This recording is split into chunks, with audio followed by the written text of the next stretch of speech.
반갑습니다. 차트 도정입니다. 오늘 코스피가 마이너스 0.55%, 코스닥은 플러스 2.47%에 위치하고 있는데요. 코스닥이 굉장히 강세를 보이고 있죠. 그리고 코스피가 하락을 보이는 이유는 나스닥을 같이 봐줘야 됩니다. 그리고 그냥 반등 중에 있는 하락일 뿐이라고 생각을 해요. 코스피 장 시작하자마자 1% 상승을 해줬죠. 다시 상승분 반납을 한 모습이지만 지금 꼬리 달면서 반등해주고 있습니다. 그리고 미들라인 근처에서 계속 지지와 저항을 반복하고 있기 때문에 이 구간 돌파하지 못하는 모습을 보여주는 거예요. 삼성전자 먼저 체크해 보도록 하겠습니다. 자, 이렇게 확대해 보면 제가 이전에 그어드렸던 247,500원 구간에 있는 이 수평선, 이 구간에서 지지를 받고 어느 정도 반등이 나온 모습이죠. 하이닉스 보도록 하겠습니다. 하이닉스 같은 경우에는 굉장히 좋다고 할 수 있어요. 기존에 있던 하락 채널을 이탈하고 다시 내려오면서 지금 두 번씩이나 밟아준 모습이죠. 밟고서 반등 나오면 마찬가지로 예쁜 그림입니다. 돌파한 이후에 눌림을 보여줬으니까 이 구간을 돌파한 걸 확인하는 그림이겠죠. 그리고 지금 자리에서 보시면 매물대의 최하단 자리입니다. 매물대 자리에서 반등 충분히 나올 수 있다고 생각을 해요. 마찬가지로 이 빈 공간에 있는 210만원 부근까지는 한번 상승이 나올 수 있다고 생각합니다. 트레이딩 뷰로 이동해 보도록 하겠습니다. 나스닥이 오전에 굉장히 강반등을 보여주었죠. 제가 이전에 그어놨던 이 초록색 박스, 지지 구간이라고 할 수 있는 구간에서 반등이 강하게 나온 모습입니다. 이 박스는 여기 들어오기 전부터 말씀을 드렸죠. 여기 들어오면은 지지가 충분히 가능한 구간이라고.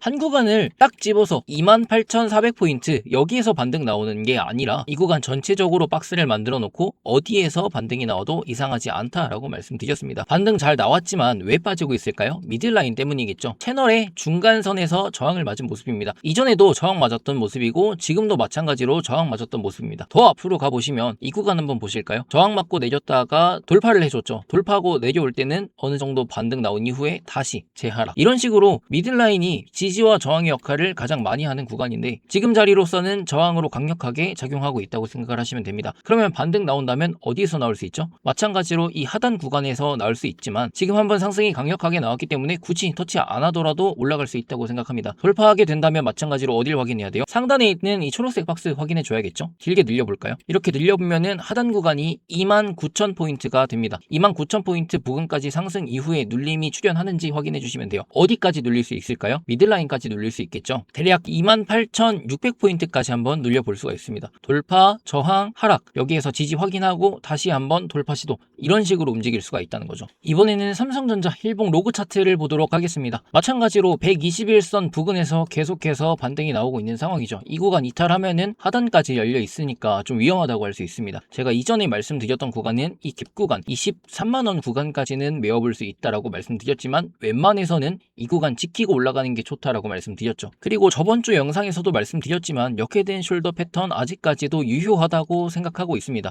상승 시 저항 맞을 수 있는 구간 어디가 될까요? 넥라인이 되겠죠. 이런 식으로 만들어졌으니까 이 부분에서 저항을 맞을 수가 있는 거예요. 27만원에서 29만원 정도를 생각해 주시면 됩니다. 이 구간 어딘가에서 저항 맞고 내려올 수가 있다는 거죠. 하지만 돌파하면 어디까지 열려 있을까요? 상단에 있는 적어도 32만원 근처까지는 한번 강하게 상승 나올 수 있다고 생각합니다. 다시 일봉으로 돌아가 보면 상단 구간에 선을 하나 그어 보겠습니다. 이 구간 보시면 31만 2천원이 나오죠. 여기까지 추가 상승이 가능한 거예요. 상승 채널이 이렇게 올라올 거니까 채널 하단 부근에서 저항을 맞는다면 지금 그어드린 이 파란색 수평선 그리고 채널의 하단선이 겹치는 자리가 저항이라고 생각해 주시면 되겠죠. 그리고 실제로 이 구간이 매물대 구간이기 때문에 한 번에 돌파하기는 어렵다고 할 수 있습니다. 제가 이전 영상부터 계속 말씀드렸지만 한 번에 돌파하는 것보다는 하단에서 천천히 움직이면서 상단 구간에 쌓여있는 매물을 소화하고 가는 것이 좋다라고 말씀드렸죠. 여전히 같은 관점입니다. 상방은 맞지만 한 번에 이런 식으로 찌르는 그림은 없다고 생각하시면 돼요. 가장 좋은 그림은 다시 상승 채널 내부로 복귀한 이후에 채널 하단 지지 받으면서 올라가는 그림이 가장 예쁘다고 할 수 있겠죠.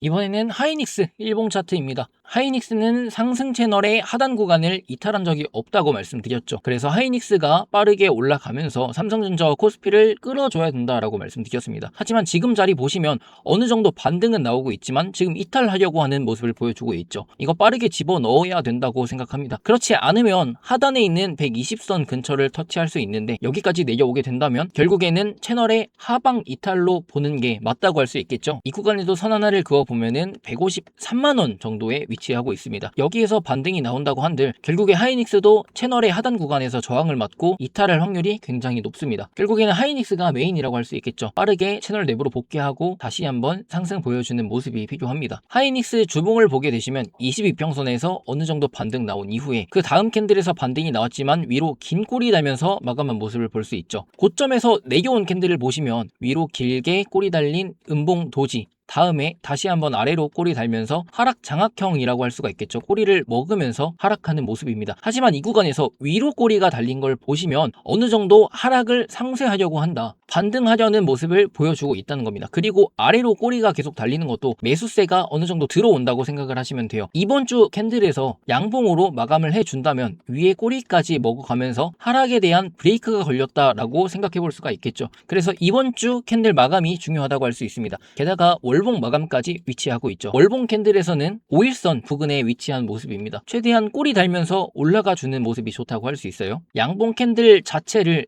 먹어버리는 장악형이 나왔기 때문에 지금 자리에서 반등이 나오지 않는다면 마찬가지로 위험하다고 할 수 있습니다. 캔들 보는 김에 삼성전자도 좀 보도록 하겠습니다. 주봉상에서 보시면 삼성전자도 마찬가지로 위로 꼬리 달린 상태죠. 여기에서 21선 위로 올라타게 되면은 좀 예쁜 그림이 나올 수가 있습니다. 올려놓고 22평선 이렇게 올 때 다시 한번 눌리면서 골든 크로스를 확인한 이후에 상승이 나오는 그림이 필요합니다. 월봉상에서는 5일선을 이탈한 모습입니다. 하이닉스 대비 좀 많이 내려온 모습이죠. 이번 주 월봉 마감이 중요하기 때문에 삼성전자도 빠르게 꼬리 달면서 반등하는 모습이 필요합니다. 코스피 확인해 보도록 하겠습니다. 코스피는 5일선 이탈한 상태고요. 다음 달 반등이 나올 수 있다면 6,300에서 6,600포인트 사이에서 마감하는 것이 중요합니다. 이 구간을 이탈하게 되면은 조정이 아닌 완벽한 하락 추세 전환으로 보는 것이 좋고요. 한 가지 희망을 걸 수 있는 건 5일 이평선입니다. 5일 이평선이 이런 식으로 올라오지 않겠습니까? 그러면 최소한 6,300포인트 이상에서 마감을 하는 것이 좋다고 할 수 있어요. 이 아래로 내려오게 되면은 결국에 5일 이평선도 깨면서 하단에 위치한 22평선 부근까지 열리게 되는데, 여기까지 열리게 되면은 결국에는 4,000포인트를 봐야 합니다. 이러면 조정이 상당히 깊어질 수 있어요. 코스피 60분봉 한 번만 더 체크하고 마무리하도록 하겠습니다.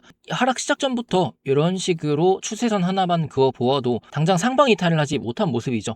이탈을 하더라도 다시 내부로 회귀하면서 다소 힘이 많이 빠진 모습입니다. 삼성전자, 하이닉스, 코스피 모두 다 빠르게 상승 추세로 전환하지 못하는 모습인데요. 어떻게 보면 이게 맞는 그림이라고 할 수도 있어요. 당장 코스닥만 보더라도 코스피보다는 강세를 보여주고 있죠. 이렇게 순환매를 돌려주면서 어느 정도 키 맞추기가 필요하긴 해요. 코스닥 하루 올려주고 다음날 또 코스피도 올려주고 어디든 일단 오르기만 하면 됩니다. 항상 말씀드리지만 1번, 2번, 3번이 있으면 이 세 개 중에 어디서든 스타트를 끊어줘야 나머지 두 놈도 따라오게 되어 있어요. 이렇게 돼야 전체적으로 상승할 수 있는 그림이 나오는데, 제 개인적인 생각으로는 지금 자리 전혀 나쁘지 않다고 생각합니다. 쫄 필요도 없다고 생각해요. 저점 갱신할 확률보다는 반등 나올 확률이 더 높다고 생각을 하고요. 저번 주에도 말씀드렸지만 삼성전자 역헤드앤 숄더 패턴에 하이닉스도 채널 상단 밟고서 반등 나올 수 있다. 저는 계속해서 상승 관점을 유지하고 있었습니다. 정말 예쁜 그림이 나온다면 전략 후강의 그림이 가장 예쁘다고 할 수 있겠죠. 오전장부터 갭 띄워서 빠르게 가는 것보단 천천히 말아 올리면서 양봉 마감해주는 그림이 가장 좋다고 할 수 있습니다. 그러니까 여러분 너무 걱정하실 필요 없어요. 나스닥도 말씀드렸지만 반등 나올 수 있는 자리에서 반등 충분히 나왔고 그냥 건전하게 저항 맞았을 뿐이에요. 여기 돌파하면은 충분히 상방 볼 수 있습니다.